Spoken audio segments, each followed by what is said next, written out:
So I'll be starting off with the newer anti-VEGF topic on anti-VEGF agents. So the dark ages before the anti-VEGF came into practice, 90% of our patients were undergoing were going legally blind within 2 years of diagnosis, losing out 3 to 4 lines of vision every year, and the final visual acuity being nothing more than 2200. So all we were managing were complications and not treating the basic underlying disease. When VEGF hypothesis came into play and it became a reality after the landmark trial by Napoleon Ferreira in 1989, pegaptinib came into picture in the first part of the this millennium in around 2004, which was the first approved anti-VEGF agent. And for the first time, we were improving vision and not only just treating the complications. And actually, we saw improving vision, and there was no visual loss as such. Then came in generation one with the prodigal son, as we call it, ranibizumab, and the underdog, that is bevacizumab, which came in to rule the roost for the next 10 years or so. So with the landmark trials like Marina and Anchor, they were found to have around 7 to 8 letters gains, almost 11 letter gains in 1 year time during the course of the treatment, and Rise and Ride expanded the horizon of treatment onto diabetic macular edema. The generation 2 came in the role of extended durability with aflibercept, with View 1 and View 2 offering the same kind of results as what Marina and Anchor had done for ranibizumab.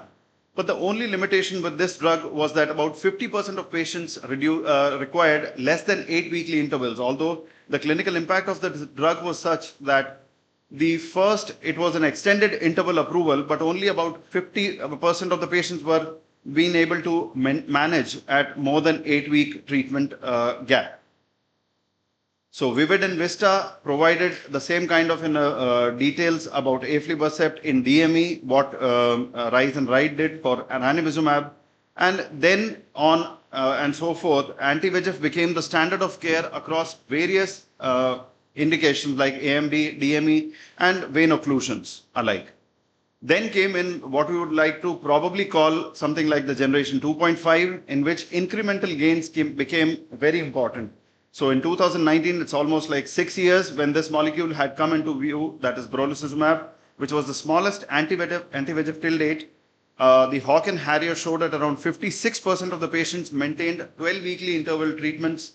But the only problem with this molecule was a critical safety concern which came with it was the intraocular inflammation to a humongous amount of 4.4% and 2.1% chance of retinal vasculitis, and even today it comes with a black box warning, which has limited its use very significantly. The another one molecule which came in 2022 was faricimab, which was a bispecific antibody having a dual mechanism of action of inhibition of Ang2 as well as VEGF-A. Again, was on paper theoretically very good, but only even in the randomized controlled trials, it was found that only 45% achieved a Q16-week dosing, and about 55% still needed more frequent injections. So we are there, but yet not there almost. So then reality check. The victories we have had is that the legal blindness rate has come down from 90% to less than 10%. The mean visual acuity gains have come to a respectable 6 to 8 letters. And anti-VEGF till date happens to be the global standard of care. Now, what is the unresolved crisis? It is that the real world experience shows that under treatment is there. Suboptimal response is seen in almost 15 to 40% of patients, and about a 50% dropout is there by year 2, and which increases all the way till 70% by the year 5. So why did we hit a ceiling? Probably the answer which has been put against it is probably that it's the vitreous barrier which causes a rapid clearance of the drug. We have been only looking at the VEGF-centric paradigm. We have not looked at anything else.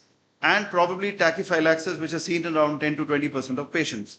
So what else do we have? After the first 2 generations, what do we have more? Next in line is something what are known as high-dose formulations, sustained delivery options, tyrosine kinase inhibitors, and probably gene therapy also.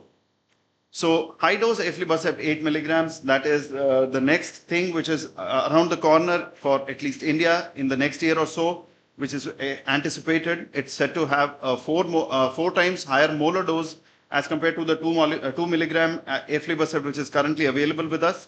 And according to the Pulsar trials, it is said that more than 90% of the patients tend to maintain more than 12 weekly interval treatment. And the improvement was, they say the gains were non-inferior to 2 milligram aflibercept. Then came in Susvimo. Susvimo, although it was recalled back and now it is coming back into play, this is a surgically implanted device which acts as a reservoir for implanting. The one which is coming with it is ranibizumab, but it can be used for any other drug, potentially so, for use as a sustained drug delivery model. And the port delivery system requires some OR access and surgeon training for the specific, the amount of the surgical step which is incorporated into it. And the risk which is included with it is probably conjunctival erosion, and the risk of infection and vitreous hemorrhage is always going to be there because of that potential site from where the infection can enter. Gene therapy is probably one and a done treatment. Some molecules like RGX13, 314, ADVM022 and 4D150 are in the current phase 1 and 2. And the critical unknowns which are there is whether we do not do the long-term safety. It's only on theoretically and on animal models these have shown promise, but then immune responses, irreversibility as well as the cost is the limiting factor. So one important mention here is biosimilars. Although they are nothing new, they are the same molecule, but then it is at a reduced cost. Innovation just isn't new molecules, it's just making the existing therapies accessible to all patients who need them. And the treatment burden challenge, if you look at it, it is significant. So looking at that, we need a paradigm shift in the treatment protocol. That is where in the tyrosine kinase inhibitors come in. If we are looking at it, initially we were looking only at the external moieties of the VEGF receptors. Now, if we go into the second messenger level, it is the tyrosine kinase, which from wherein the endogenous cascade starts. And if how this works differently, it is going to attack only the intracellular domain. So theoretically, again, it is going to be additional to the anti-VEGF molecule and can have some synergistic mechanism there as well. Oral and topical formulations had been tried, but then oral did not show very significant responses, and they had some hepatotoxicity and GI side effects along with it. Topical formulations altogether were stopped because all of them required some or the other form of rescue therapy, so they were stopped altogether. These are the other ongoing phase 1 and phase 2 trials, which have been recently published in one of the retinal physician journals. And suprachoroidal delivery with this is again a potentially viable option, which is going to give something like, as of now in the phase 1 results, it has shown an 81% reduction in the treatment burden. So the future shows promising safety profile, reduced treatment burden, and a multi-pathway targeting from wherein we can start at least reducing the potential drawbacks which we have with the current treatment scenario. Thank you.